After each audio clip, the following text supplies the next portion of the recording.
Good evening, Randomizer fans. Welcome to another race of the Final Fantasy Spring Tournament.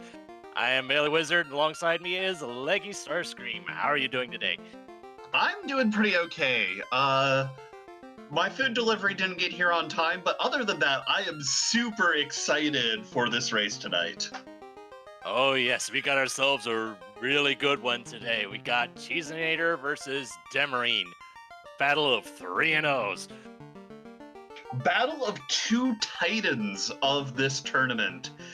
Both of them, looking at the numbers, have the fastest average completion time of any of the 3-0 bracket. And so we can throw the worst ridiculous stuff at them we want. These two runners are likely going to just jet through it like nobody's business. And given that it came down to the two of us rolling their seed, I think we might end up giving that to them whether they want it or not. I hope so. All right, so it looks like we've got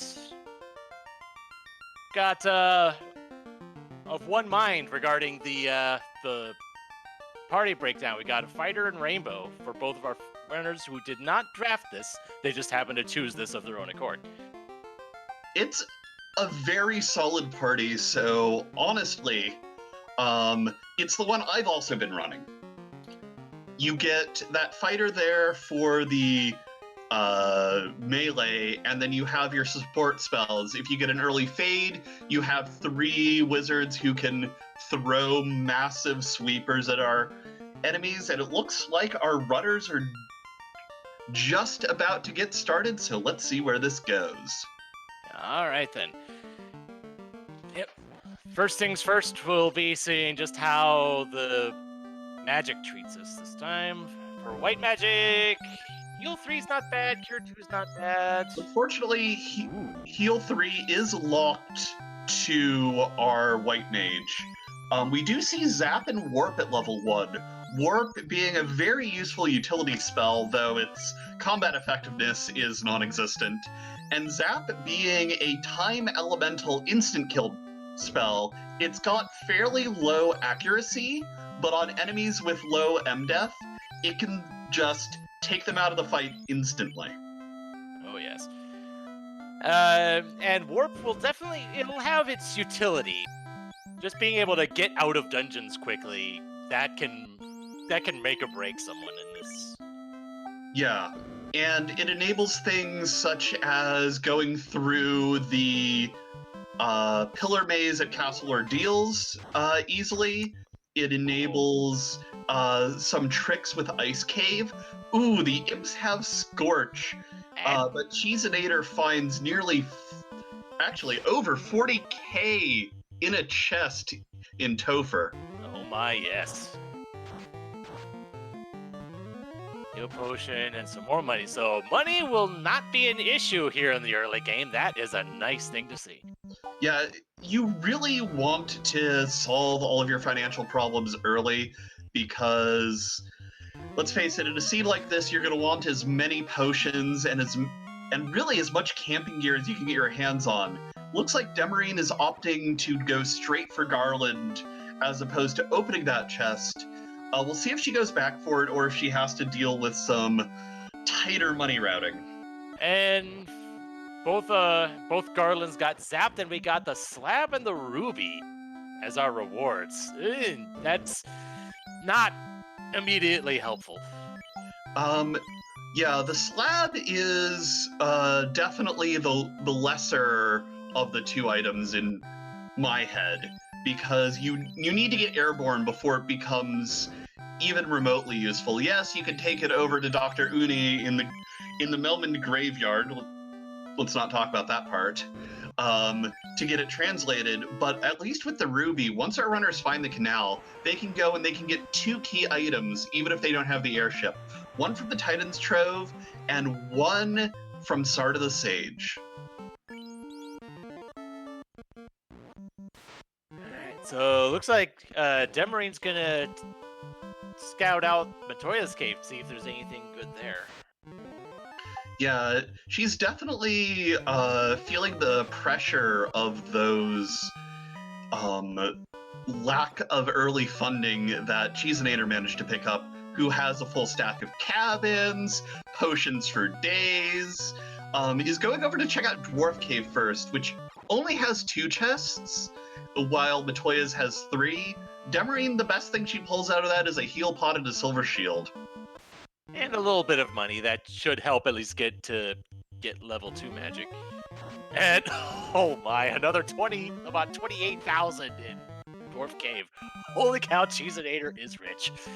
Yeah, shoutouts to Mr. Moneybags over here. Debbie might, depending on how expensive the spells roll in Provoca, Debbie might be regretting some of her routing choices this seed. Not because of, any bad decision. I think her routing is fairly consistent, though I don't get why she's walking all the way over to Provoca. But probably because of the stopping off at Matoya. Yeah, I would have just probably gone back to my ship and tried to sail over, because you do get Fade at 2. Oh, hello. Also, Fast and Ice 3. Nice. Obviously, the Red Mage is going to want that Fade over the Ice 3 because it's just strictly better. But Fast at level 2 is a really, really good pickup. It means that we won't have to worry about conserving charges down in the Temple Feeds Revisited. It means if we get a decent sword for the Red Mage, you can use it as a backup melee should your fighter get randomly got by an insta-kill. And with that, I believe I saw Saber at level 1 too, so that could be a potential option in that situation as well.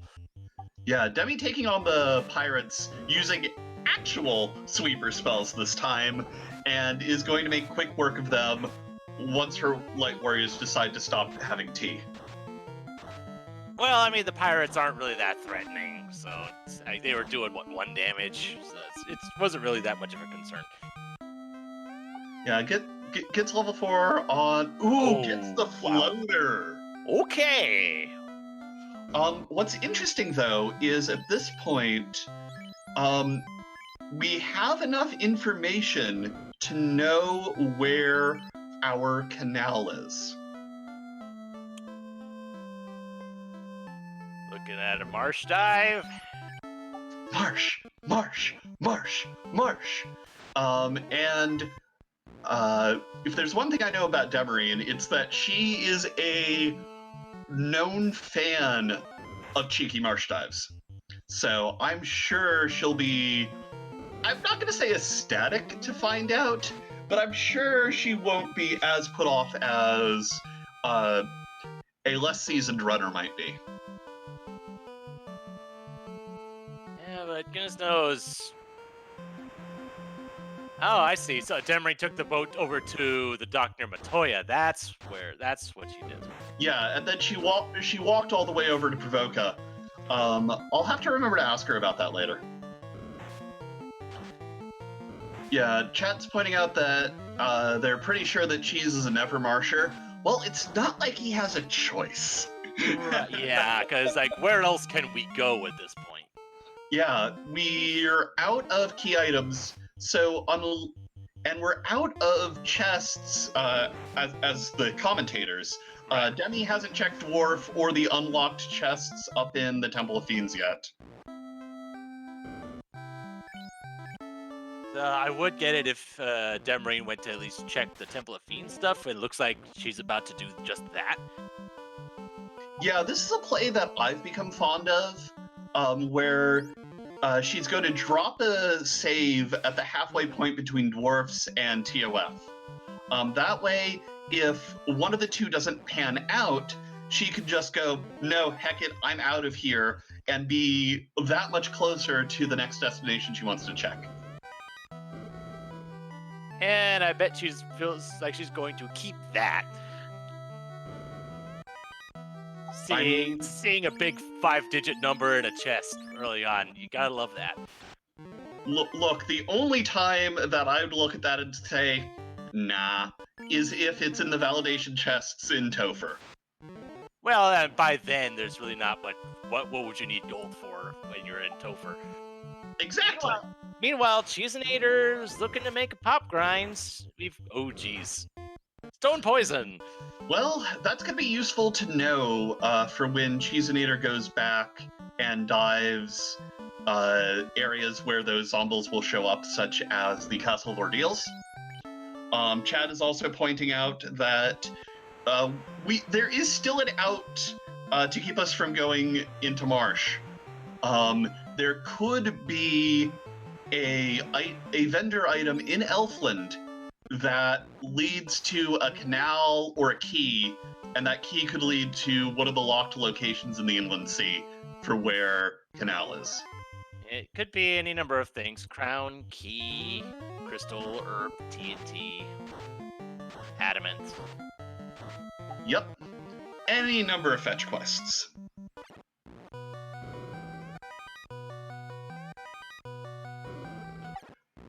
Demi finding the other half of the stash. And at this point, she and Cheese are on equivalent footing. I don't think Demi's going to take the pop grind that Cheese has elected to. But I feel like the question I have is, Cheese just hit level 8 with his party. How long do you think he takes this pop grind for? She asked. It looks like he's about done right now. Well, there we go then. All right, level 3, we got Brack. We got Lit 2 as well, which, while less exciting, it still means that your Black Mage can make use of those level 3 charges on just generic enemies.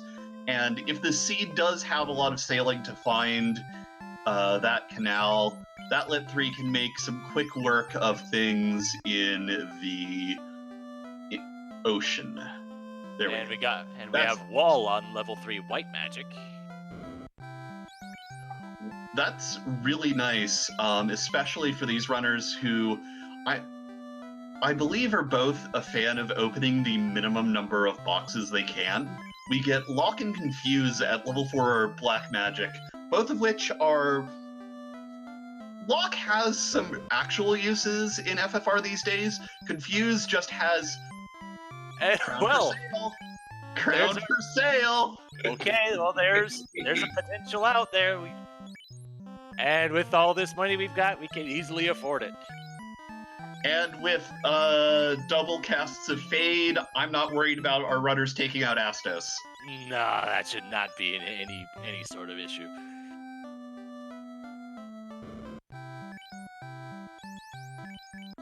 Yeah, Demi just doing some armor shopping. Not really seeing anything that she wants to spend that hard-earned gold on. You know, that she definitely didn't all find in one place.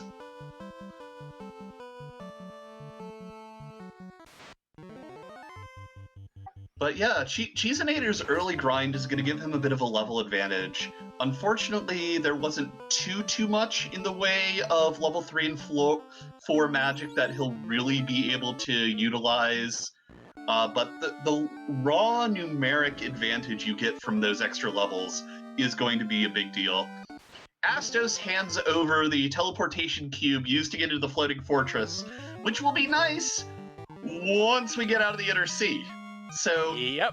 So it's nice to have, but we can't really do much with it now, so I guess it's back to the original plan. There was a hope, there was a dream, and then Astos the Dark Elf decided to dash it poorly on the rocks. Just like, you know, when you're playing through for the first time in Vanilla, and there's this kindly old king in Northwest Castle, and then he attacks you for no reason, and you're like, come on. I'm not sure I ever actually talked to him turning in the ground, but oh well. Look, it's what Nintendo Power said, and if you didn't read ahead, like a good gamer, you got surprised by the plot twist. Thing is, I believe I got past that point before having the strategy guide, but back then when I was young and stupid, all I ever did was do a Crescent Lake grind forever until like the mid-20s without ever actually diving Earth. That's fair. I never actually beat this game as a kid. I couldn't beat Carrie. Yeah, I never beat this game without the strategy guide. Probably because I didn't really. I don't know. Like I said, I was young and stupid, so whatever. Our runners are checking two different sides of the top of Marsh. We found an ice shield, and that's we found an ice shield. That's about all we got here. Yeah.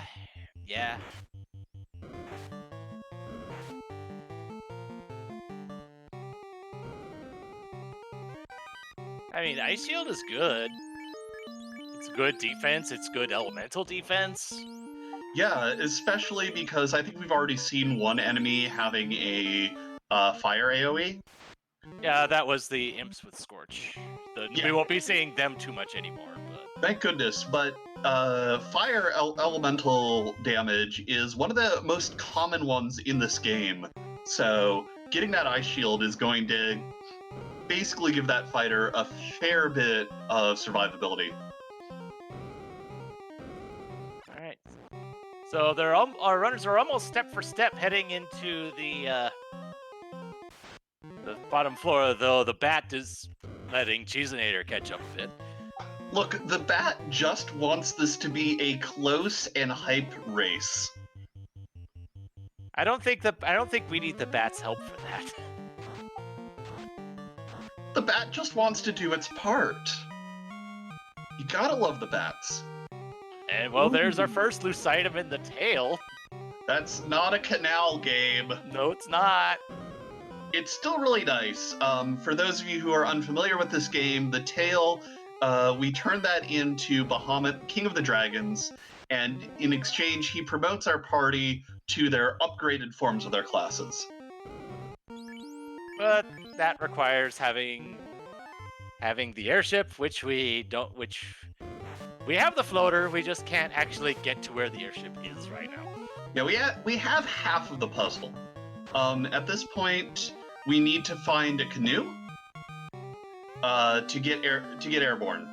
Both of our runners finding the canal almost in lockstep. Cheezinator continuing to take the paralysis as Demerine decides to open the rest of the boxes down here. Cheese went up and did a pop grind.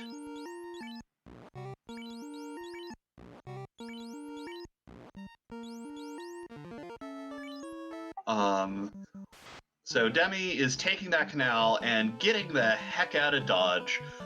I can't imagine she's going to do anything other than go take that ruby, turn it in for those two key items, and then hop on over to Crescent Lake just to be safe.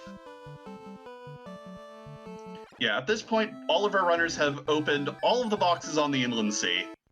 But Cheezinator had the advantage that he went to Dwarf first, had a bunch of money, and was able to do some nice encounter manipulation as well as a pop grind.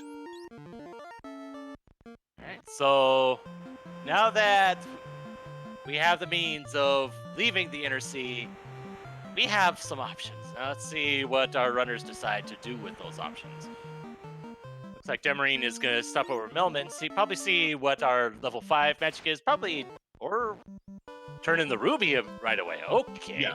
No, she's going to turn that ruby in right away. There's two incentivized items over here. You've got Sword of the Sage as well as the Incentive Titan's Trove, which is a feature we've added to the randomizer to make the ruby a little more valuable for our runners.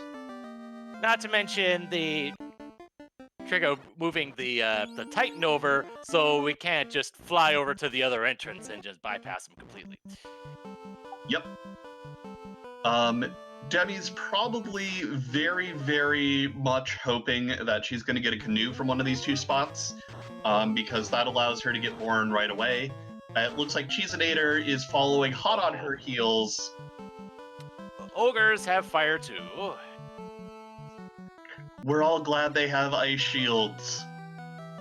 Yeah, well, only one person can carry it, though.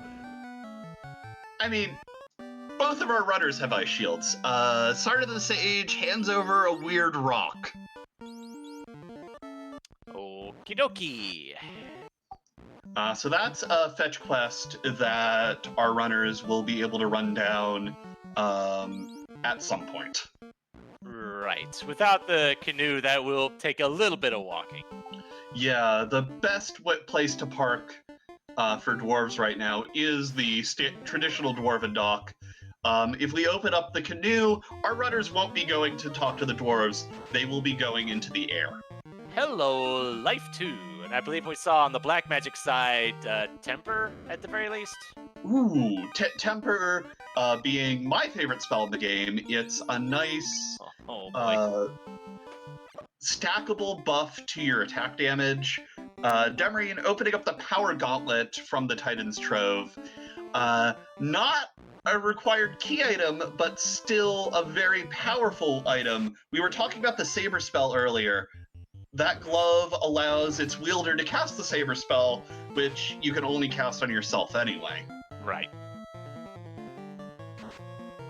So while it's definitely a nice thing to have, and yeah, we got the ogres doing their ogre-y thing again. It's definitely it's not progression. So still have to figure out where we want to go at this point. These ogres are not letting Demerine do a darn thing. Yeah. Oh, did she not get out with the glove? I guess not. That's unfortunate.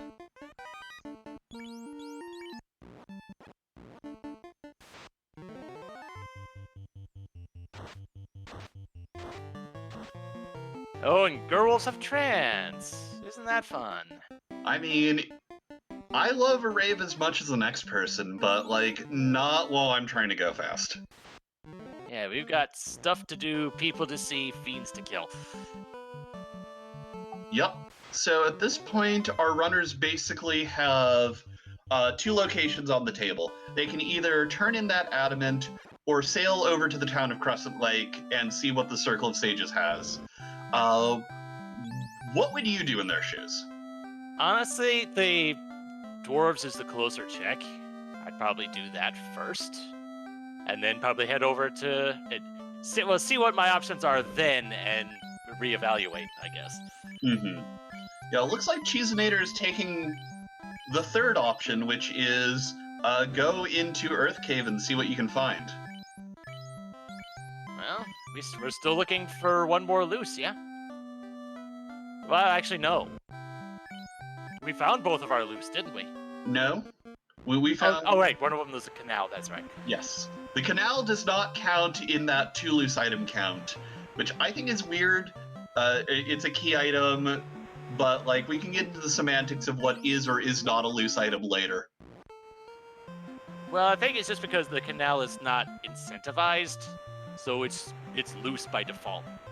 Exactly. And so when you look at the number of loose items from the incentive pool, there are 2.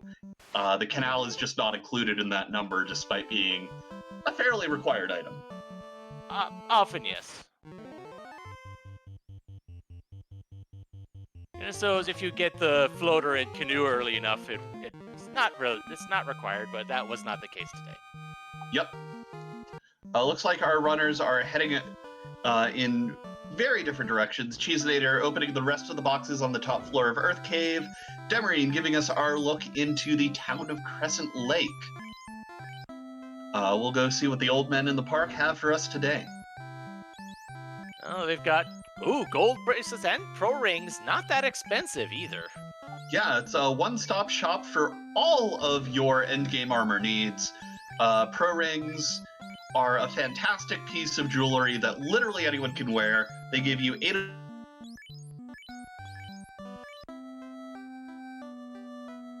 I think you cut out for a moment there, but looks like we've got life open and we've got exit at 6. And looks like I saw quad X there too.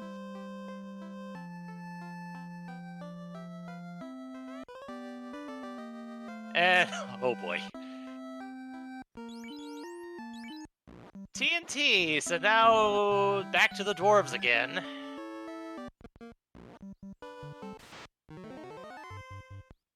Yeah, in this case, going to...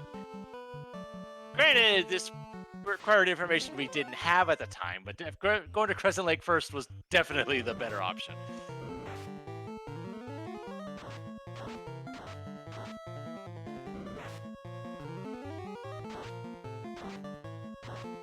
But at least we're on the trail for another thing, though. At this point, if the Dwarf Cave doesn't have anything, then I guess the only option from here would be Earth Cave.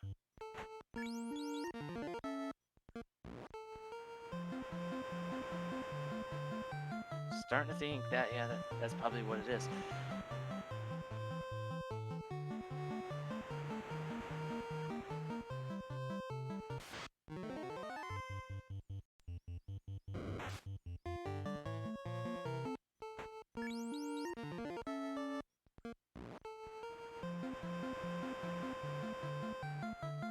Only we had the canoe to make this check a bit faster, but if we had the canoe, we would be doing other things right now.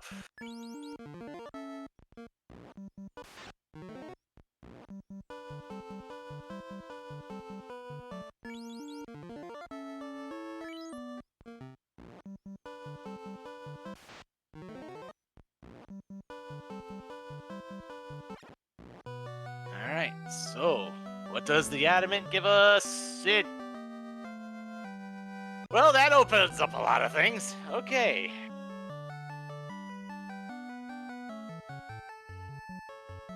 Thankfully, we can check all the stuff that's here.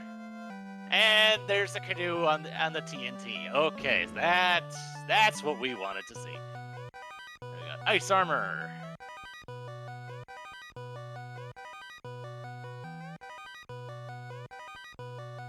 Heal staff, and not much else.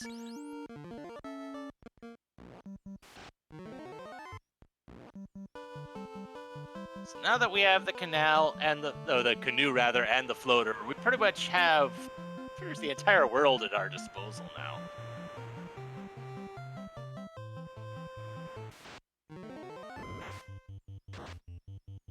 Cheezinator's not far behind. And of course, the hags have gaze.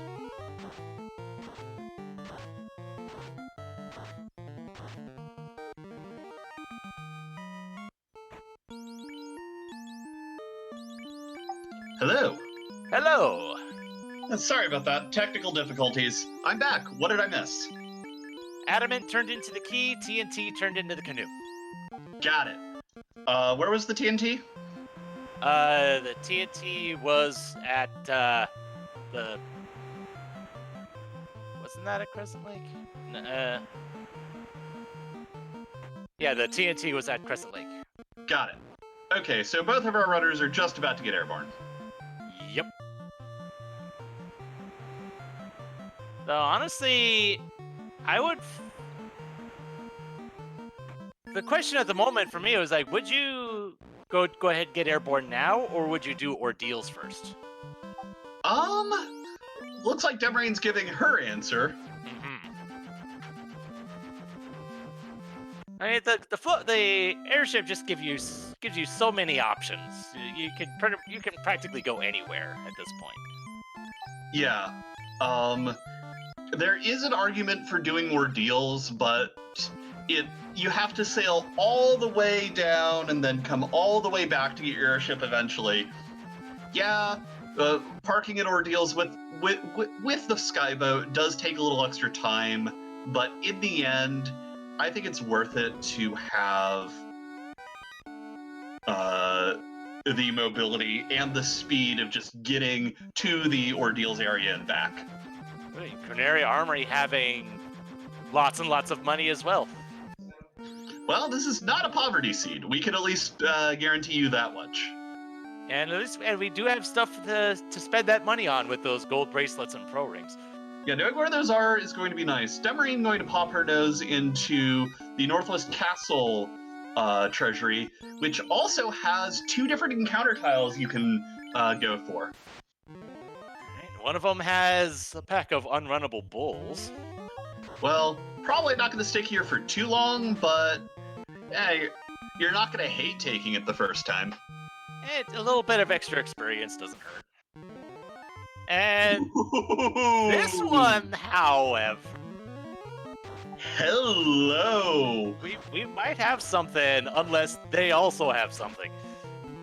Yeah, it looks like they have just north of 200 HP. Punching out that black mage, but 2 fades will wipe the map with those. And there's 5k XP for Demi. You'll love to see it. Oh, yes.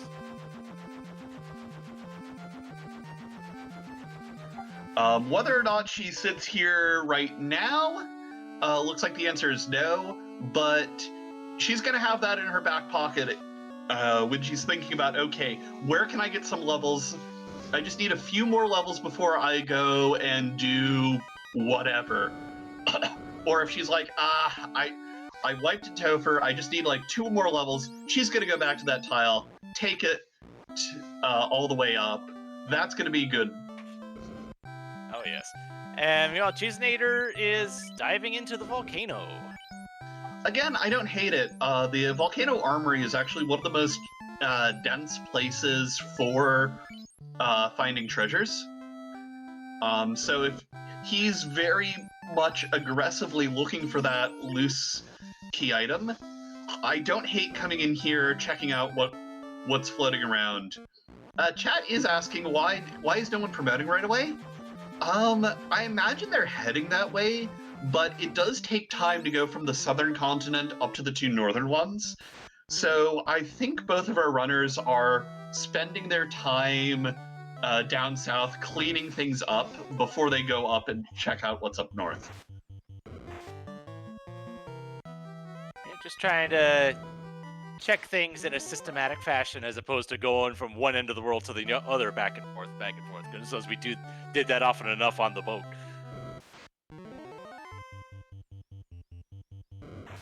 Yeah, and that sort of not ping-ponging between the northern and southern sides of the world is actually one of the things that, if you're starting to pick up this and you want to get a little extra edge in your gameplay, minimizing the number of north-south continent swaps you do can dramatically drop your time. And it's already paying off for Demerine as well, because not only did you find the Aegis shield just now, but one of the Topher lock chest had the opal armor, which is a nice thing to have for a knight.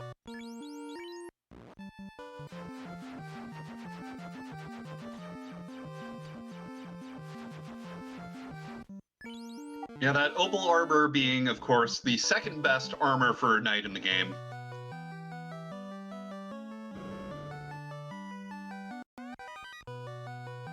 Oh, there's a katana that is pretty much just there for money, and an opal shield as well.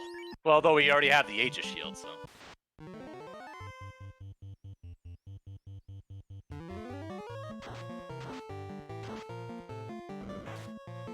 Yeah, that katana would be useful if we had a thief in the party, but since we don't, it's money, maybe? They usually are pretty expensive. Yeah, they're usually good for selling, though we're finding enough money just flying around in chests anyway. Especially this seed. Oh, yes. Especially this one. Cheezinator checking the Northwest Castle as well. Gonna find those slimes. And given the way that he's been going for experience in this seed, I don't imagine he leaves this without taking at least a couple of them. Well, it doesn't help that they apparently have decent ambush rate.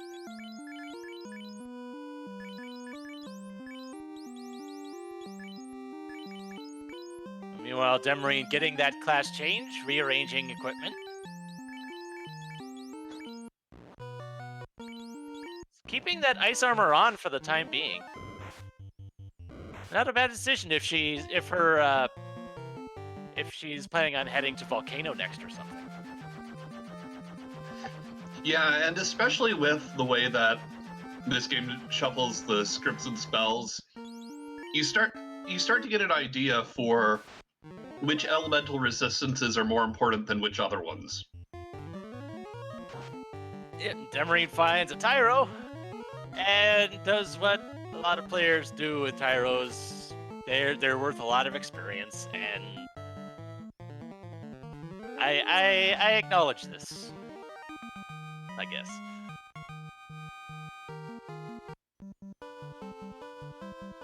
Cheezinator checking the Topher trap tiles as well.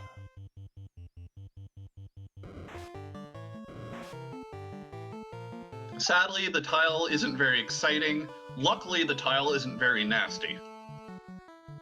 Yep, but the treasure within certainly is. Indeed. And Demerine is diving into ordeals.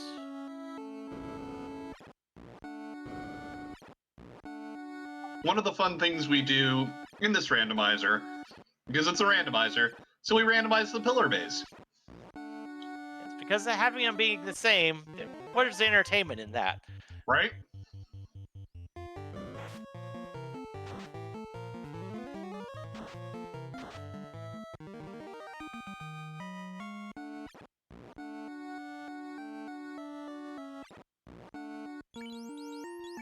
And the nice thing about the way that this game is structured is the pillars are effectively treated the same as a staircase. So when you use warp, it takes you back to the last staircase you came up, which just happened to be the pillar you were on.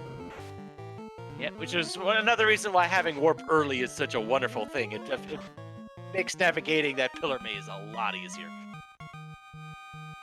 We find a sandworm tile here. Again, not the most exciting, but a sandworm grind can work in a pinch. We'll see if Debbie at least comes back and takes another one on her way forward through this.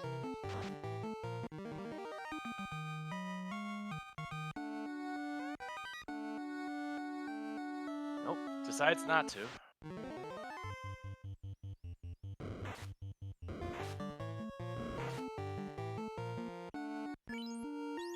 And Cheezinator getting trolled a bit by this dragon.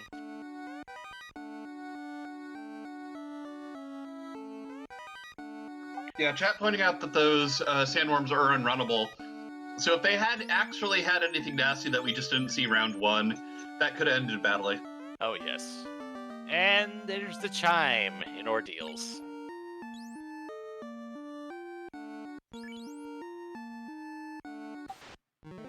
Demi looking at her spell list going, oh god, where's exit?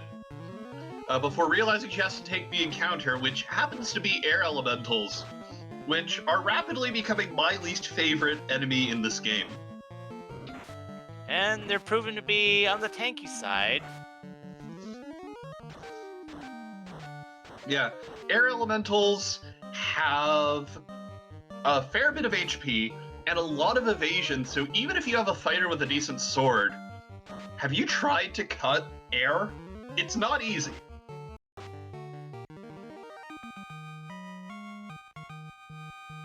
One thing I think I'm noticing here on Cheezinator's side, I want to say on a power cycle over where the airship is, I think the Steak and Wings encounter is the first encounter. Yeah, I think that's where Demi got her Tyro as well. Right, yeah. So if you're willing to spend a lot of cabins or tents or something, that might be a grind option too, especially that encounter. You don't have to walk too far for that first encounter. Yeah, this scene is lending itself really nicely to the overworld grind. Should our runners desire it. Right, yeah. It's nice to have options when it comes to a grind. Indeed.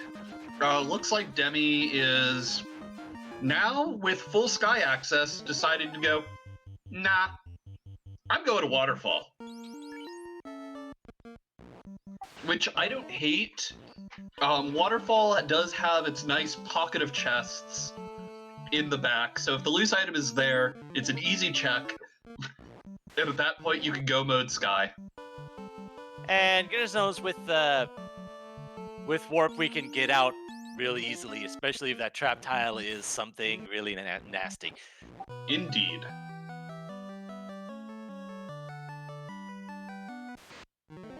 Chad, of course, is very disappointed we didn't go straight into Sky Cave. Yes, of course, because obviously there's nothing that could horribly destroy us in there, right?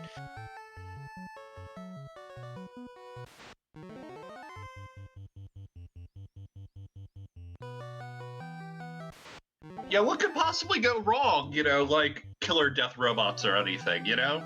Never heard of them. And once we're done with the guards and sentries, there's a possibility of fighting Warmech, too. Indeed.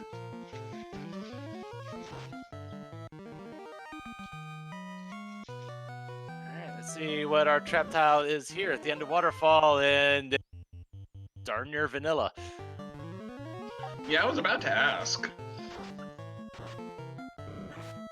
It's not quite vanilla, because if it was, the Wismummy would be on the left side, not the right side, but if memory serves. But oh, and there's the Oxyale. I think we're in loot mode. Yeah, at this point, we are 2 key items away from go mode. We just need a rod to clear out the Earth Cave, Right. and a loot so that we can defeat with the powers of chaos with the powers of rock.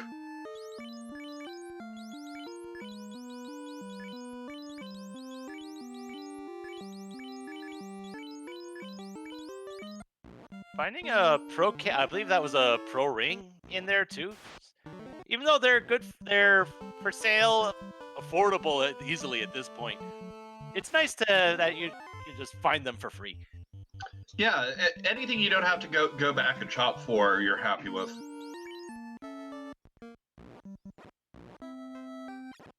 Oh, I think as far as weapons go, I think the best one we've seen so far is a light axe.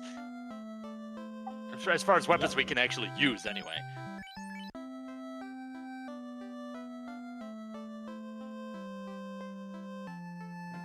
Only checks the black magic shop, doesn't check the white magic shop. Must be satisfied with the white magic situation.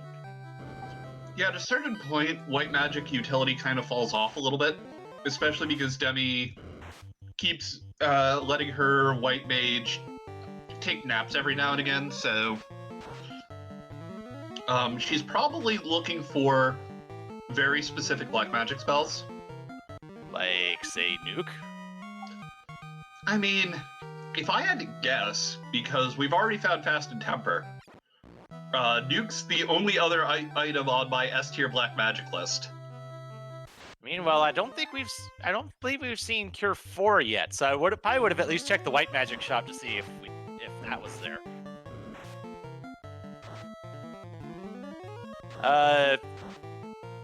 Dengwu, of course, is also looking for Quack. We just saw Quake. That was an on-rack.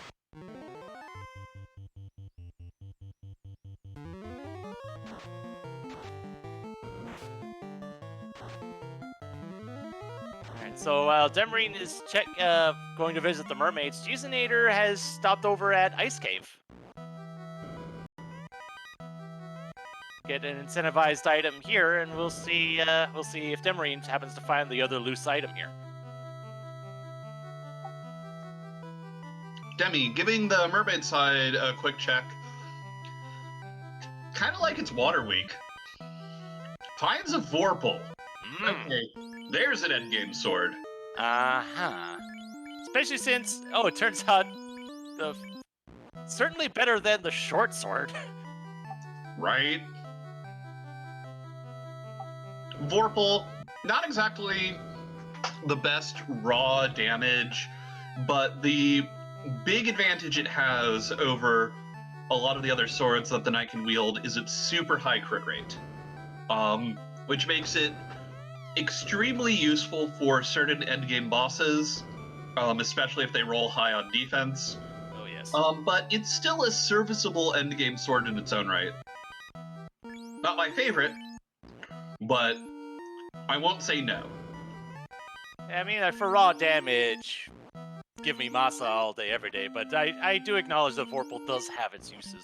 Meanwhile, Oh, and Cheezinator finds the other loose. It's the bottle in Ice Cave, along with the herb that's in the actual incentivized chest. All right, so those are 2 fetch quests he's going to have to run down, but that is massive for Cheezinator. Yep, and he's just warping right back out. He's done.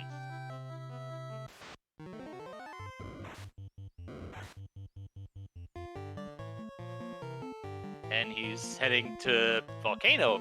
Might be intending to just go knock out Carrie real quick while he's in the area. Yeah.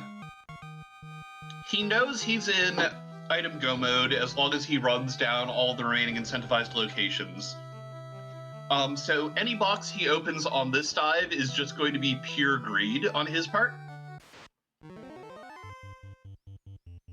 Well, I mean, I don't think we've seen any ribbons yet. Yeah, so greed might not be the right word. At this point, any box he's opening, he is looking for an endgame sword, a ribbon, maybe White shirt. Yeah, one of the 2 shirts or other caster items. Just the top tier gear that he doesn't quite have yet that will allow him to take on the temple feats. Well, there's a sun sword. That'll help. Yeah, Sun Sword being the best sword that the unpromoted fighter can equip.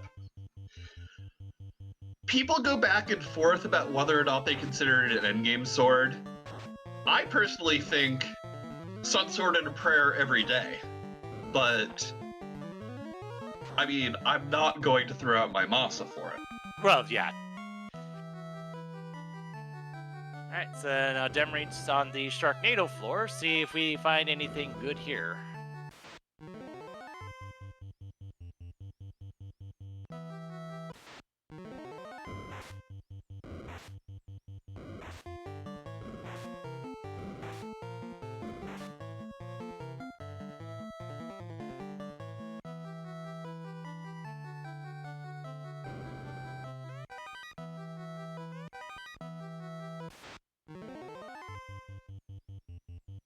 Sadly, unless Demerine finds some good gear here, this is going to not really pay off.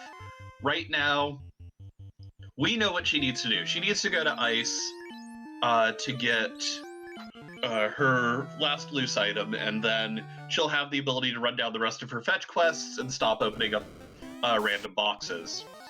Meanwhile, we've got Cheezinator at our first fiend fight in Carrie. Carrie eats a fade for almost 300 damage. Swing goes out for 63. Another fade comes out for 230. Carrie is down. Our first orb's lit at the 46-minute mark.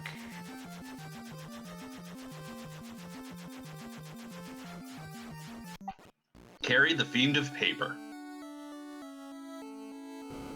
Yeah, somewhere from around 300 to 500. And I didn't see what that was. That was the Opal Gauntlet at the Elf Prince.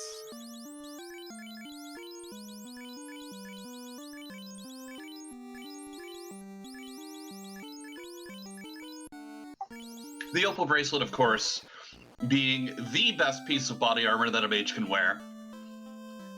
You can go back and forth about whether or not the black and white shirts are better for the black and white mage to wear respectively. They do offer 2 pieces of elemental resistance on top of having the same defensive properties as a gold bracelet.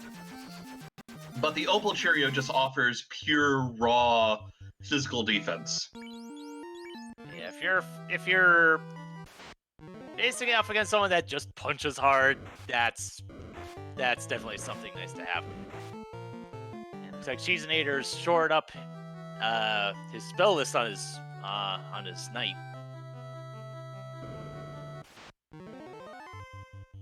Which is nice. We had some really good early white magic spells, including that Fade, which means that Cheezinator will be able to throw out 4 sweepers at the same time against enemy packs he runs into. Granted, the knight only gets up to 4 charges of its magic, so not always the best, but definitely something that has a fair bit of utility if used correctly. All right, now Demarine's at the Kraken fight. Let's see. Oh, ow. Hashtag just Kraken things. Unfortunately, Kraken bops the Black Mage before the fast goes off.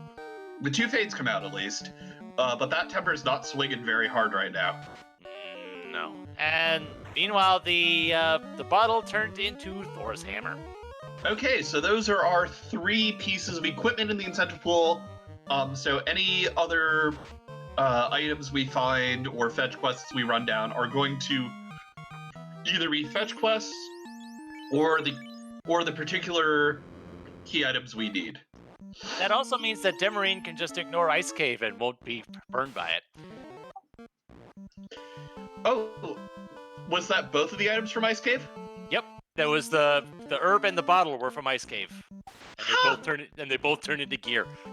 Wow, Ice Cave looked to be required. It turns out completely... Well, I mean, the Opal Cheerio is still nice, and the Thor's Hammer does allow you to spam Lit 2 without worry.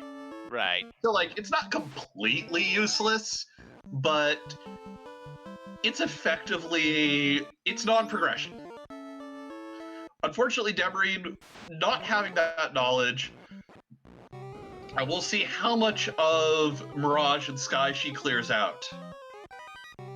And meanwhile, Cheezinator getting the crystal from Lefane, which at this point it's got to turn into something we have to have. Yeah, he hasn't been to Waterfall yet, probably thinking I'm gonna fade Sea Shrine until I get my Oxyale, and then do all that at once. Of course, that just means he's gonna do Sea Shrine last, because as we know, the robot at the end of the Waterfall Cave was what gave us the Oxyale. Yep. So, no big loss on Cheezinator's part there. What Debbie needs to do is either run down the item up here in Sky, and also the fetch quest at Lefade to get her knowledge that she's in go mode. Yep, because the slab to crystal will lead to either the loot or the rod, and the other one should be here in Sky. Chat's asking why Cheezinator's opening chests. I don't think either of our runners have a ribbon yet. Unless No, there's they don't. one list. No, they do not. And with Cheezinator's got a Sun Sword, Demarine's got Vorpal. That's pretty much all we got for weaponry at the moment. Oh, hey, it's the waterfall tile. Oh, yeah, there it is.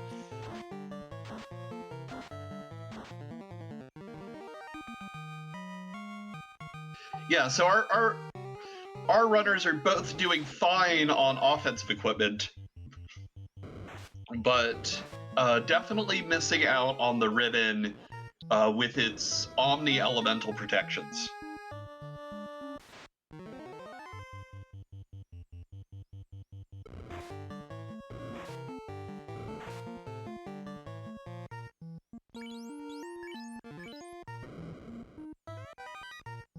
And notably, neither of our runners checked the chests in Mirage 2. But there's the Bane Sword. Ooh, Bane Sword, as one might expect, allows you to cast the spell Bane, which is a nice AoE insta-kill of the Poison Stone element. So, do you think that either of our runners plan on actually checking what is often termed the greater than less than room at a later time, or So, the piece of advice I've gotten for I need to full clear Sky Cave is you do Mirage 1 first, because it's right there, you can get it, it's basically free. Then you go up to Sky Cave and you clear Sky 1, 2, and 3. Because you'll want to go through those, you don't want to do the hike all the way back up to them afterwards. Right. There's good encounters you can take for experience as you're wandering around here, and then you can cap it off with your Tiamat kill. And after that, you come back in and make the long walk to the 10 greater than and less than chests. Or alternately, given what we have, and there's the rod, by the way. After lighting the air orb, we have enough warp charges. We could just warp back to Mirage 2, since that way we don't have to circumnavigate that entire floor to get to that room. That is breaking my brain a little bit, and that's probably because I can't tell whether or not it's genius. Meanwhile, Cheezinator's down to just the knight. I did not see what the heck happened that knocked out the rest of his party. Yeah, that is scary, but also the knight is really the one you want to funnel your experience to at this point. It is going to be the most integral member of your party. Oh, that's what it was. Rockalls have nuke. Oh. Ugh. Oh, I see. Did Demerine exit out, or did she take a wipe? No, the Rockalls got her. Ah, yeah. That'd do it. And that knight's getting some experience. It's just a matter of can he survive to keep it. Yeah, this is one of the reasons that massive stock of heal potions is useful. Each heal pot represents 30 HP, so that's basically 3,000 HP in Cheezinator's back pocket with the full 99. Yeah, so we got the black shirt on Cheezinator's side. Yeah, Debbie taking the walk over to the greater than less than room after coming back down from the sky cave a bit more unceremoniously than I imagined she'd like. Apparently manticores have thunder too. That doesn't help. Jeez. Like, I know we were joking about giving these runners the business with the seed tonight, but... And I saw a defense sword on Demerine's side. Yeah, that will be a super huge pickup, especially if she needs to go down to the Solonite strats that Cheezinator's doing, because the defense sword allows you to cast a Ruse. Ruse is a self-target spell that increases your evasion by, let's say, 2 stacks. 6 stacks of evasion puts you at the cap that any character in the game, enemy or ally, can have for evasion. So 3 casts with the defense sword, and enemies really, really have to roll well to punch you.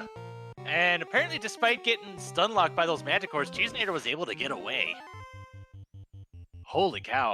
I thought for sure that it was going to take a wipe from that, but he was able to escape and proceed onwards. Yeah, I'm rooting for Cheezinator. I hope he goes all the way with this.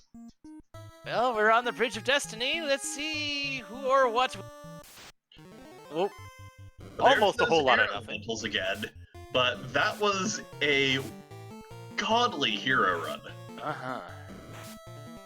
And I wouldn't blame Demerine for just not wanting to do anything with this floor just because of those stupid Rockalls, if nothing else. And also she rated it, didn't really find all that much interesting. I didn't see much on the right side, but oh, we got the manticores again. But she's able to get away from them too. Whew. Oh boy, the airs are whittling down the knight. Can the knight get away? No. Oh no! Oh, so close, and yet not quite there. It was like 2 steps away from the door. The airs got and Cheezinator has to go right back in. Yeah. Oh, wow. Debbie opening up the box with the black shirt. Gonna go check the rest of the boxes up here, because again, she's still looking for her second loose item. Cheezinator found it in Ice Cave, which Demerine has not visited yet. Right. And it would actually benefit Demerine to not actually go there to Ice, since that's not where the progression lies. Yeah. Unfortunately, it's that nice whirlwind of, you haven't found your last loose item, but it's going to be unnecessary, so if Demerine were to gamble on it being not useful, she would be correct. Yeah, I mean, we're as close to Lefane as we're ever going to get. And there's the Mass Mute. Okay, that answers all of our sword questions. Yep. The nice thing about the Vorpal is it's a really good sword for your red wizard to have while your knight holds the real weapon. So, meanwhile, back to the original point. Since we're as close to Lefane as we're ever going to be, it would make sense to go do the slab turn in there while you're still in this neck of the woods, and that's really what Demerine needs to do. Yes. There is no reason not to do the Lefane turn-in, because as you said, if you're one of the big metrics that I use, at least when I'm playing this game, for should I do this check is how long is it going to take me to get there? And if I don't do it now, how long is it going to take me to get back? Although it was brought up in chat, did Demerine ever actually turn in the slab at Nelmond? I think she did. Okay. At least I hope she did. And I hope if she didn't, she remembers she didn't, because if there's one thing you hate to see in a race, it's the words Lupa Lupa. And it went by fast, but I didn't see the slab in her inventory, so... But it was able to reach Tiamat, so let's see what our friendly five-headed dragon has for us today. Yes. And one of the... That does speak to her having translated the slab, because when you do translate it, it gets removed from your inventory. Yep. Tiamat throws out a blaze, but Debbie's got a fasted Mazza hit that did over 500 in the second one, 400 in the first, and Tiamat goes down. And that's our second orblet for Demerine. Yeah, Chad, of course, talking about the cheeky insta-kill ways that you can take out Tiamat, but when you're doing that much damage off of your fighter swings, there's no real reason to go for the 1 in 4 chance to brack Tiamat. I mean, yeah, do you have the chance of insta-kill? Yes, but sometimes just loading up on damage is often the more reliable way. Indeed. And when you're in a race like this, where both of our competitors are so incredibly talented and fast, you don't really want to spend time on the low percentage play when you have the high percentage play right there in front of you. Yeah, chat pointing out that Tiamat could have been beefy, but that's what that opening test swing is for. If, after getting the fast on the knight, Debbie had been swinging for like 50 damage, then yes, I would switch to Brack strats every day of the week. Alright, now Cheezinator is encountering the Tiamat fight, and is starting off with loading up on walls and just going in with Brack.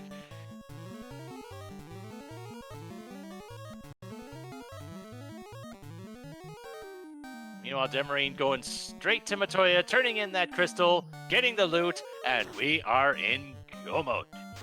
Yeah, Demi able to completely fade that ice cave check.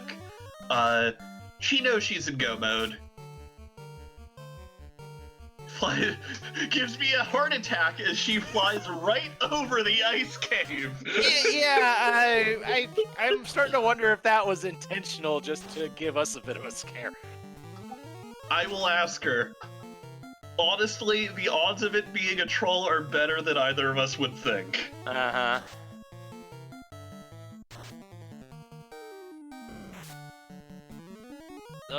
She is still checking your side. He's going for the fades. I don't think he ever picked up the Masa, so... No. He's having a bit of a harder time with Tiamat. Oof, that looked like the last Brack he had in the tank. 4 hits for 150 damage off that night. Not nearly the damage output that Demerine was throwing earlier. The thought of the rock galls scaring you, that's a legitimate thought, but is there rock galls on floor 3? I don't know. I'm already starting to get worried about rock goals and Topher. True. But either which way, Cheezinator, I believe, was successful in taking out Tiamat. That's second orb lit there. Yep. And it's pretty much just comes down to earth and water for Cheezinator, earth and fire for Demerine. I think Demerine has a bit of an advantage there, out of having a head start. Yeah, Demerine has the bit of a head start, but she also has the fact that her transportation time between her 2 dungeons that she has left is going to be a bit shorter. Because Cheezinator has to fly all the way back up north and then come back down. Granted, at this point, he is just due north of the Melmond area, so flying back down isn't going to be super long. But Although Cheezinator does still have to do Waterfall, I believe, unless he already did that. That's also true. So, with that, I would definitely give the advantage to Demi. And just by having already gotten all the other items of worth, Cheezinator knows that the Oxyale has to be here. Correct.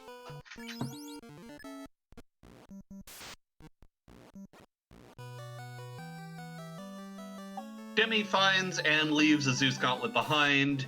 Zeus Gauntlet, the glove equivalent of a Thor hammer. Our red dragons have ice breath today. That's interesting. Well, the randomizer does strange things to these creatures, so... Well, I mean, so as we all know, a lot of the enemies in the volcano are weak to ice. The red dragon has evolved an ice breath so that it may better attack, the prey that it finds roaming around this wild volcano. Doesn't stop it from being weak to ice itself, unfortunately. Well, yes, but you should see the competitions that the red dragons do when they're fighting each other. It is nasty, it is frozen.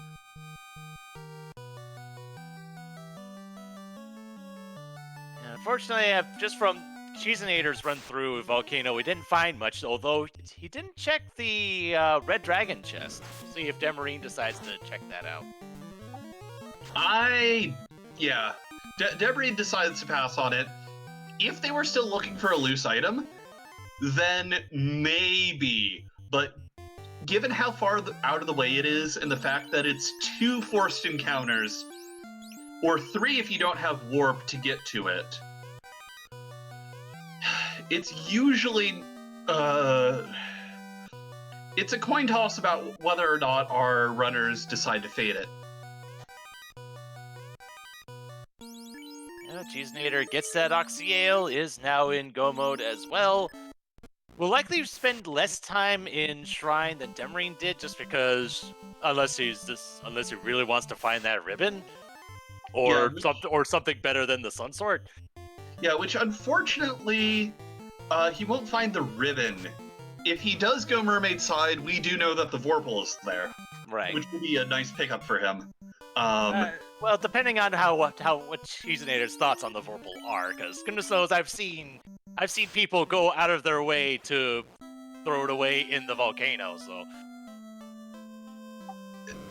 the reports of the Vorpal being a amazing sword and a garbage sword are both greatly over-exaggerated, in my opinion. There's Cure 4 in Onrak. I believe Demerine specifically skipped that magic shop. Yep.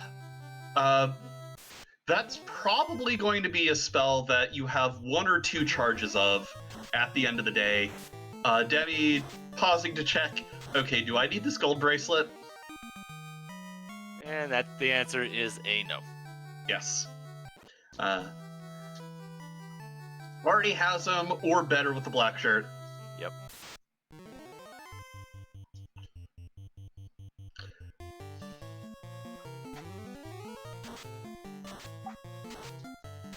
And it's time to go back in. And let's see just how how thorough Demerine decides to be in that search for the ribbon or whatever else she's looking for.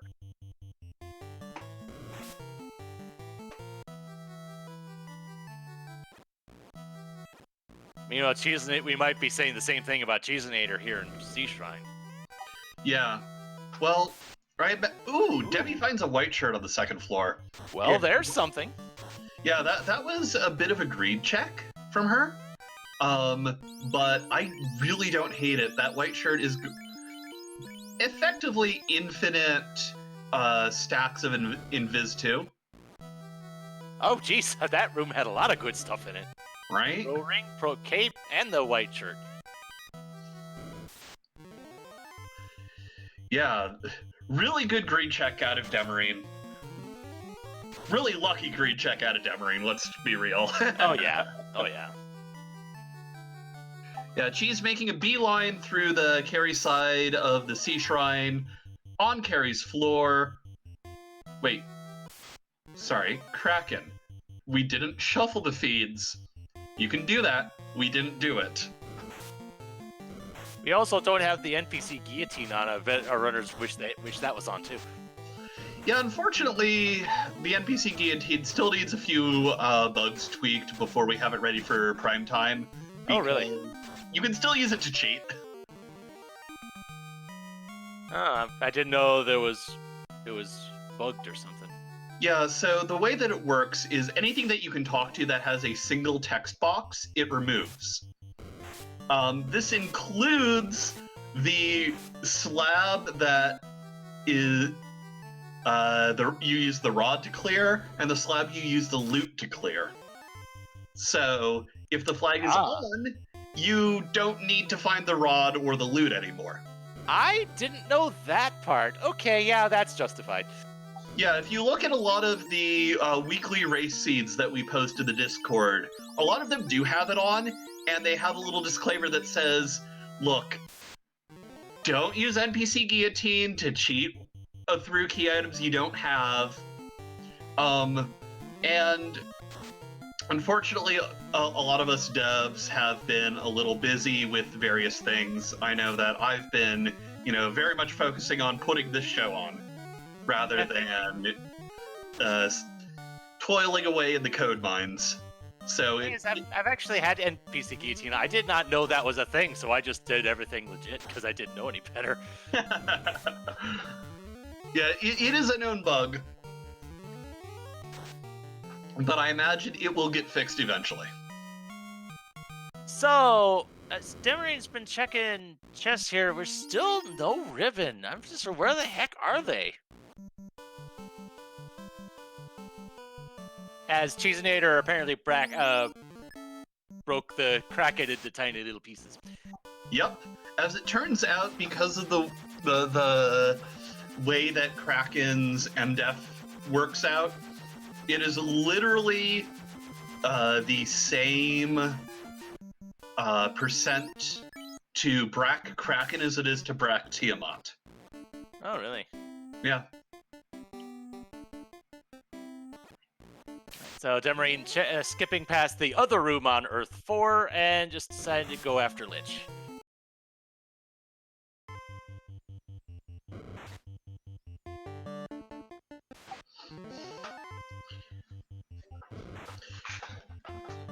Yep, we'll see if Cheezinator stops off in that side room to get the white shirt.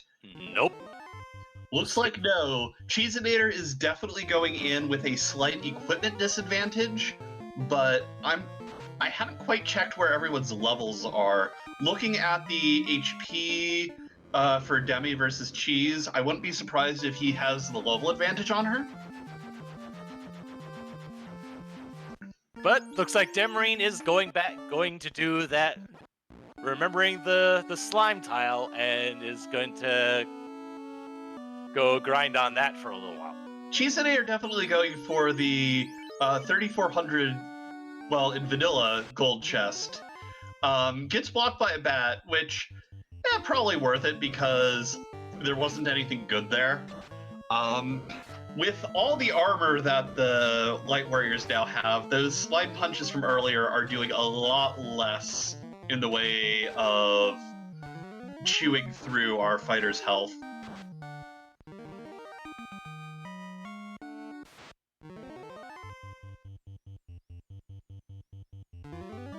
And I didn't see what either of our runners' levels, but I guess we'll see in just a moment on Cheezinator's side when he uses the rod. Although these oozes are being very interesting thing here. Oof. We've got one light warrior petrified, Oh. and the rest are just napping on the job. And there was toxic too. Oh dear. And here comes the fire And after the toxic gas. That's great. Debbie just hit level 23 on her knight. I imagine she's going to take this till that knight has 24, and it starts swinging a 5th time every time it attacks with the Mosmin. And looks at Cheezinator's actually at 22, so on levels they're more or less even. Yeah, Cheezinator did take some early level leads, but this slime tile is just so experience rich that Demi's using her exploration advantage to... She's cashing it in for some levels before she goes into Topher, which is a play that I deeply respect. Yes, and I noticed that she didn't heal the red wizard, so I'm wondering if there's a focus on where she wants the experience to go, perhaps. Well, she got it there. The real question is, does she take it anymore? The answer is no. Nope. 24 is good, and we're moving on. Now, checking her heal potion stash, probably gonna go pop in, cap it off. She's at 78 right now, so she'll need at least 20 more. Definitely a good idea.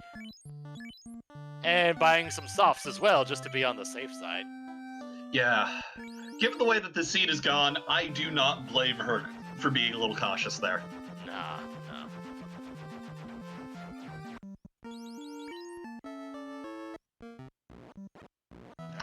All right. So at about the hour and 15 mark, give or take, Demerine will be our first runner to get into Topher.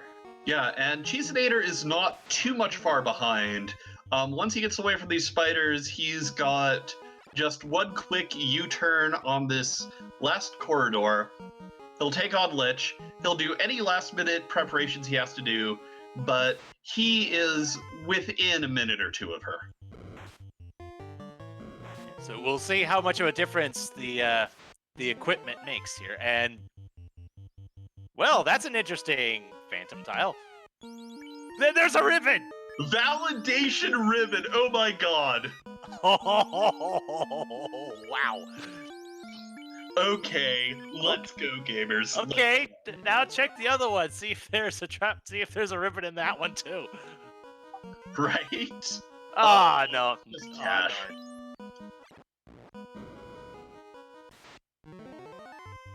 Oh, but man, finding that ribbon, that was huge.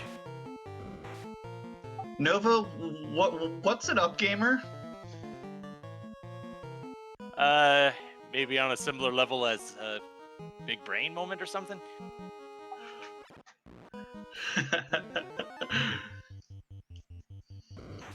Oh, it looks like Cheezinator's following suit as Demerine, doing a bit of a slime grind as well. Yeah, slimes are very, very XP rich. This is a fantastic tile for our runners to find, especially with these slimes being not exactly dangerous. Though, since Cheezinator still has the Sun Sword on the Knight, I'm curious to see how high he plans on going with this. So, full confession, I don't know where the breakpoint is for the Sun Sword. I don't blame you for that. Goodness knows I don't pay much attention to that stuff myself, aside from the obligatory black belt levels. I know it's 24 for Amasa, you get 5 hits. That's the only other one I got for you. Dangwu in chat says it's 31 for the next hit on the Sun Sword.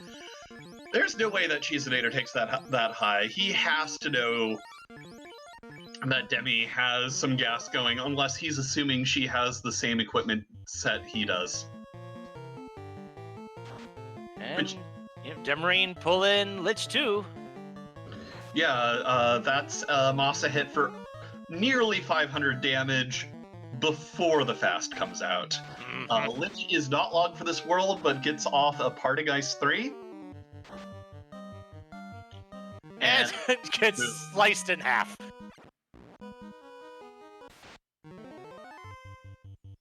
The question of where was Masa? It was on the, I believe, was it on the top room in Sky 3?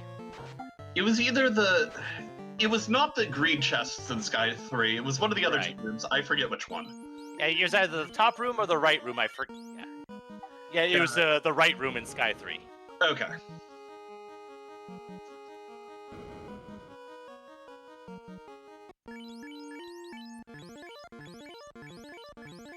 But yeah, Cheezinator, with that grind, is going to be in tow for about 4 minutes behind Demi.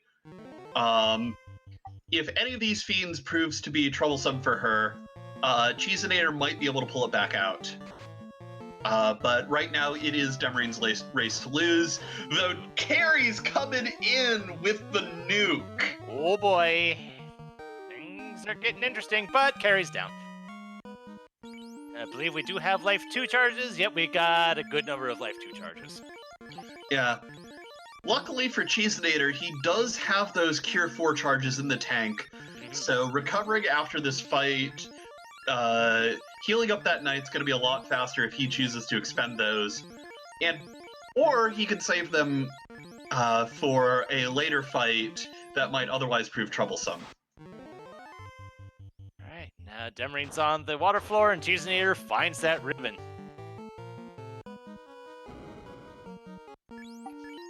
And both of our runners basically going, oh great. Demi got the door glitch. Yeah, which it really isn't that hard to do. You just have to go into a menu while you're in the way. But it's definitely it's a goofy, funny thing to see. It's but, cute. Oh boy, the waters have sleep though.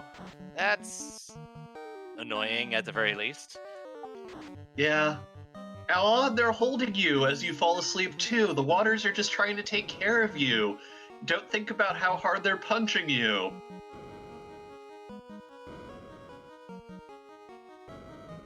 And never mind what waters have done in past seas, because that's not relevant here.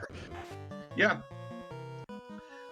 I mean, waters are half of the most experienced rich tile or encounter formation you could encounter in this game.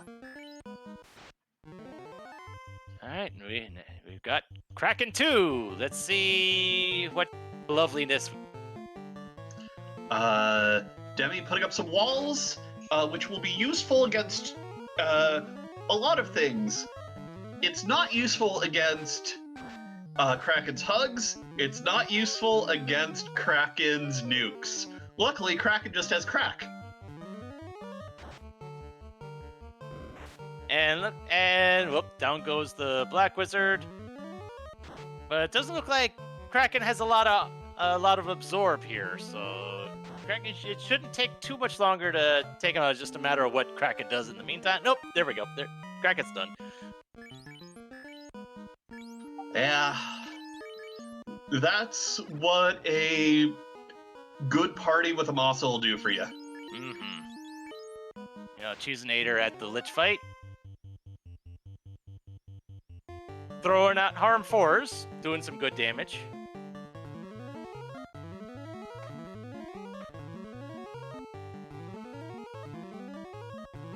Yep. While most of the Fiend refights lose their elemental weaknesses, Lich is still technically undead, so the Harm line of spells still works on him. He's just not weak to fire anymore. Ah, okay. 751. Pretty good hit. Kraken's still up, though. Yeah. Oh, but down goes the White Wizard, but Tiamat is down. Does... Yeah. Okay, but does have Life 2 charges on the Red Wizard. Good. Yeah, luckily those Life 2 charges were in a Red Mage learnable spot. Definitely good, definitely good. And, oh, we got the Iron Galls coming out to play. Okay, well, hopefully they don't have nuke. They're gonna hit pretty hard either which way. Yeah, Iron Gulls being the rare encounter you can find on this floor. Due to a bug in the way that the shuffled encounters worked here, they weren't floating around for a while, but it's always exciting to see them pop back up.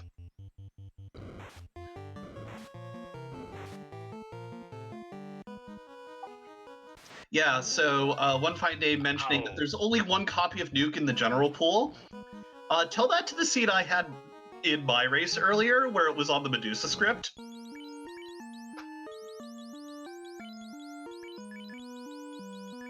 Alright, so Demerine was able to get away from that last encounter one step before the stairs, and we're about to see what Chaos rather has in store. Yeah, we already saw the squid. We even saw the squid 2.0. Well, and we're about to see the Squid 2.0 again. Yeah, so Demi taking it a little bit safe, putting up the walls on her party members so that any instant magic is fairly negated. Chaos goes for Swirl, which is non-elemental damage. It's water themed, but it's not actually elemental. You're just loading up on the tempers. Heal 3 does most of the damage Chaos did. And Kraken has Zap. Oof. And it hit the white. It hit. I believe that's the white wizard that went down there. Yes.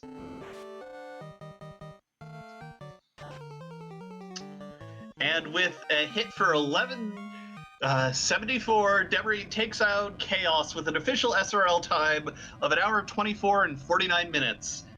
Cheezinator, immediately following that with a forfeit, doesn't want to finish it out. I don't blame anyone for piecing out from a seed, but GG's to both of our runners. Yes. Get them into chat for an interview.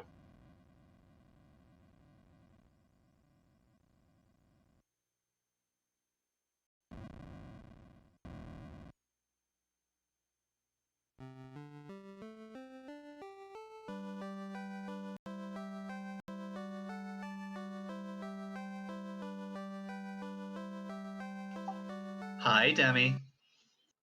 Hi. So, that was a race and a half. You and Cheese were mostly neck and neck the whole time. There was a little bit of route divergence, but in the end, you got into Topher like 4 minutes ahead of him, and he was in the middle of fighting the squid refight when you donned. I just literally screamed right now. Like, I had so much pent-up energy that I absolutely... It's 10:30 here on the East Coast. I just screamed.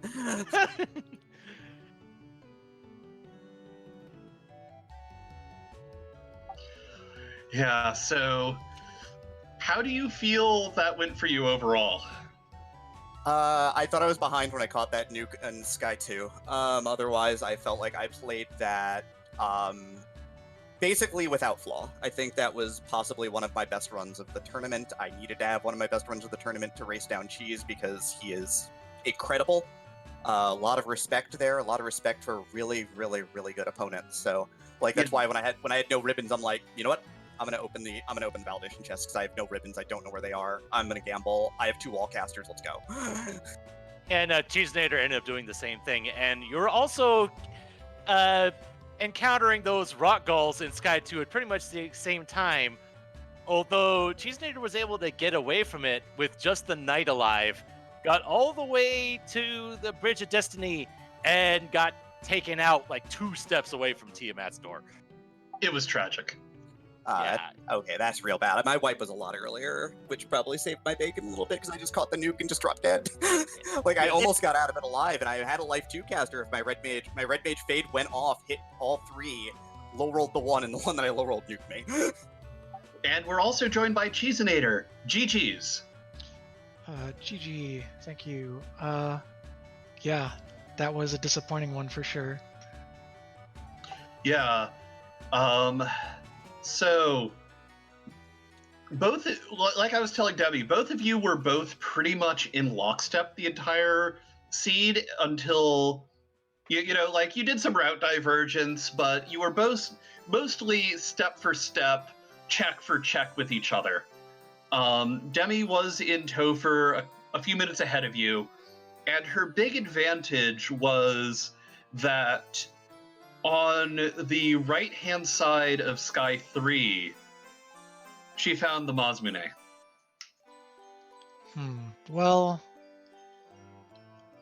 yeah, I basically when I wiped out to the combo Thunder Lit 3 nuke madness from the previous try, well, not wiped out, but you know what I mean. I decided I didn't want to spend extra steps on Sky 3 the second time around, so I actually routed out things that I was going to check with Warp. So I only went back for the black shirt that I knew was there and proceeded onward because I was like, you can get 4 rock gold formations on this floor. If I wipe again, like I definitely lose. Yeah, that said, you did have the advantage at that point because you had already done Ice Cave and found the second loose item, while Debbie was still opening boxes until she got out of Sky, ran down her fetch quests, and saw that she was in go mode. Yeah, I mean, the whole seed pretty much is Sky, and in particular, I lost 6 weighted coin flips trying to run from the airs right outside of Tiamat's door. Oof, yeah, that sucks. Those airs had too many hit points to fight. I tried taking a pack of them because they were on the encounter tile in ordeals, so I ended up fighting them, and they had like 600 hit points. Yeah, I don't know. Tried to go fast, tried to route decently well, tried not to check too many extraneous things for a ribbon, but even if I'd cut out a handful of checks, like the bottom of Earth, for example, I still probably would not have caught up because those maybe cost me like 90 seconds or something, and I was only on Kraken 2 when Dem finished.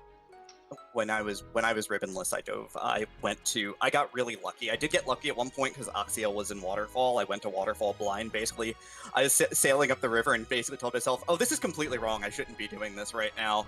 And got the Oxiel from the robot and went, "You know what? I never get punished. I'm just too good at this." And then hit Warp and went and did Mermaids and got a Vorpal from Mermaids, but because I was still chasing a ribbon. Right. Yeah, What I else? think I that one, that round ribbon and validation chest, that was the only ribbon we saw that whole run, that whole way through. Yeah. We were both very excited to see it too. I was over the moon to see it. I literally said my prayers are answered. Let's do this. Yep. What else? I'm trying to think of any other like major time losses. So I did do a pop grind, not a very long one, once I determined Marsh was required. But then Marsh ended up having like no scripts, so that felt like a waste of time. Especially given how early we were able to get into the air. I had Fade Ice 3 and was level 8, so I didn't need to. I was just fine with that. So it was good. Oh, you got 8 from like overworld trash mobs? I really know how to pick my overworld trash mobs. Yeah, I was grinding like on I fought everything. Like I was just fighting every single encounter I found basically. Because you had, I mean, Fade Ice 3, I had trip sweepers. I wasn't going to like pass things up, and I was getting things like ogres and triple creeps. The only thing that I think had a script, I think wolves had something, but I think that was really about it. I think the Gerwolves had trance, but yeah. Oh yeah, I didn't see that until I lost time resetting around the Ruby drop off because I just forgot to save and got tranced and got tranced and fire tooed by ogres, which was a lot of fun. Yeah. Yeah, I think one bit of routing that I'm not gonna say it was bad. It was just ended up being what probably set you back. Cheezinator was your trip through ice, because that's because one, that was where the herb was in the incentivized chest, and that's also where the bottle ended up being in the frost dragon chest. Unfortunately, both of those led to equipment. Oh yeah, I guess the entirety of ice was non-required, and here I felt so like big brain by getting the second loose real quick instead of like, I don't know, skipping out on it or putting off ice till last. Though, hang on, were they to the opal and the Thor hammer? Yeah. Because I think Yeah. we had power bonk early. Yeah, so I didn't even need either of those. Yeah, I didn't want to go to the Northwest continent until I had Oxiel in hand, so that was the main reason I did ice earlier. Yeah, I'm not saying it was a bad idea. I'm not saying it was a bad decision. It just didn't work in your favor in the end. Yeah, there was definitely like a 10-minute stretch where we were sitting here like, okay, when's Debbie gonna go to ice? When's Debbie gonna go to ice? That's where the other loose item is, and then she can stop opening boxes. And then they both turned out to be duds, and we're like, oh, well. Yeah. Yeah, I don't know. As far as party comp, I took Fighter Rainbow because I didn't want to lose to the Magic layout. I felt like this would be pretty evenly matched otherwise, and I knew that I'd want like 3 Magic users for Sky Castle, especially if I was full clearing it. So I went with the meta party comp. What did you take, Dem? You know what I took. You don't even have to ask. That's silly. I mean, I don't know. You could have taken like double red, 1 black or something. That was what I was considering. Yeah, I've taken. I was actually considering white double red. I like gambling. I like gambling that way because then you potentially get like triple, like for the rare instance where you need like triple heal 3 casters or something. But I don't think we really needed it, so I ended up just going rainbow. Yeah, and like every mage was basically not great enough to want to level them as a 2 or 3 person party because they all kind of needed levels and kind of were contributing about equally. The black mage Yeah. was a bit of a dud, but I needed the temper charges, so I kept it up. Yeah, because Temper was overlapping Life 2, and I needed the Life 2 charges, and I want to have 2 Life 2 casters. That's the point of the composition, and my mage was the only one who could cast Heal 3, so I needed that for the early game, and I had double Fade every mage was... No mage was good enough to really want to promote to sort of that front spot, and no mage was bad enough for me to want to kill them, so I'm just like, alright, well, screw it, I'm gonna grind Metal Slimes to 24. I literally left Earth, went, I have no ribbons, I need to get 24 on my fighter because I need the 5th hit on the Masa because I'm just going to try and blow out Temple of Fiends 2 before it blows me out. I saw the crack from Kraken 2. I had put walls up on all my characters already. Yeah, I was also doing wall strats. I also left Earth and said everything sucks and went to Northwest Castle and got 24 on Metal Slimes, but not for weapon breakpoint, obviously, since I didn't have it, just for HP because I knew Earth Floor would have rock rolls. Yep. It was really fascinating here at the booth to watch both of you make the same obviously correct decisions, maybe slightly differently timed, but you both showed a masterful command of that seed, and I can only imagine how much closer this race would have been if you had decided to go back for the Masa cheese. I mean, I don't even know if that's the make or break point, right? Because it wasn't like I was taking the Fiends down in TOFR slow. It was literally just the wipe, right? Like if I don't wipe there, if I get through Tia that try, then it's a different game. Yeah, or perhaps really if you had different, yeah. wiped sooner, that might have made the difference too. Yeah, like if I'd wiped on Sky 2 before seeing the rod, I would have been like, well, that's annoying. I need to get back up there with everyone and see what the item is. But because I had a knight with Invis 2 and Power Bonk, I was like, well, I can obviously kill Tiamat with this, so let's keep going. Yeah, unsurprisingly, I had no issue with Tia 1. I just went up and scrubbed her out with a couple of fades and Masa Swing. I tried, I want to say 11 breaks that all missed, so I ended up having to do damage. Yeah, I didn't even bother. I was like, I've got a fasted Masa and Temper and Fade, and I just went for consistency. I know Brat can save you a tiny bit of time, but it's just like, why? Let me just kill Tiamat. Yeah, and I do think that was one of the big differences, even with that big wipe. the raw amount of damage that the Masa was doing over your Sun Sword was definitely a difference maker. Yeah. I don't know. I still can't think that the weapon would have really held me back. I had 2 temper casters and I had power gauntlet and like evasion stacking. So when it comes down to it, I have to look at where the big math was, right? If I was 2 minutes behind Dem for the finish, then that means, or maybe not 2, maybe like 3 minutes. Then that's the biggest chunk of time in the whole seed. Yeah, absolutely. I think that it makes a lot of sense. Again, I said this last week, and I'll say it again this week. To beat a really good opponent, you got to catch a break, and that was the break that I needed. So. Yeah, and Thunder got upset. Spellzap got upset. I got upset. The pick'ems are looking real red this week. Oh right, yeah. My beating you would be considered an upset because, like, literally, I think 3 people picked me to win. Yep.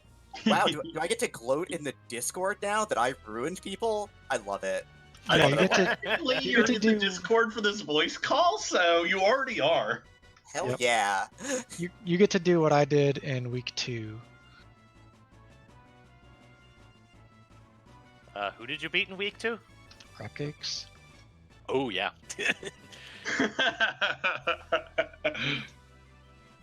Anyways, I can't face her again, thankfully, but the 3-1 pool is a nightmare. I kind of was less scared of some of the matchups in a potential 4-0 than I am of a lot of the 3-1s. So, yeah, this is I'm great. really glad I scrubbed out to 2-2. I'll just say that. Yes, now you can potentially go up against Spellzap or something. Yeah, or Ale Markin. Oh god. Or Cyranus. Or Cyranus, who pushed me to the absolute limit last week. There's that Burt Reynolds guy who's real good, I heard.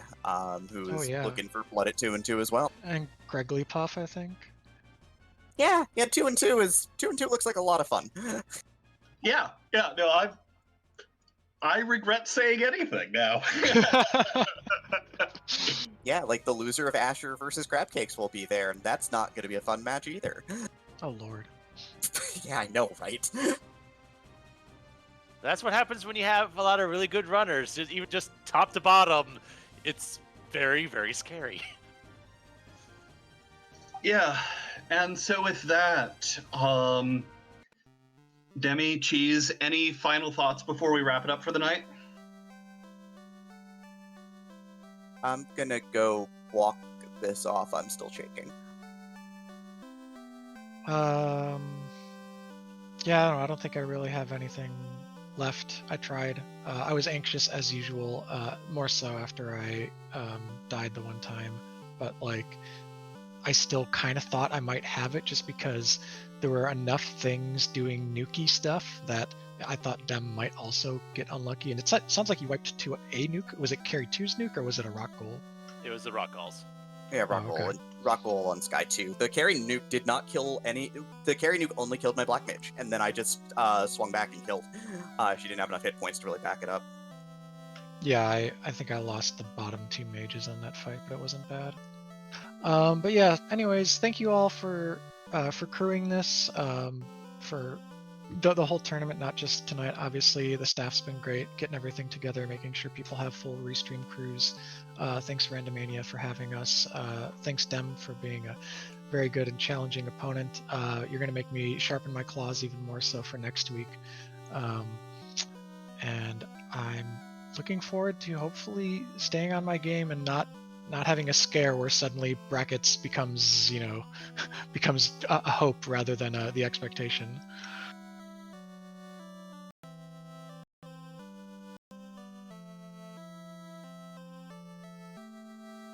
Yeah, Melee Wizard, any last thoughts before we wrap it up tonight?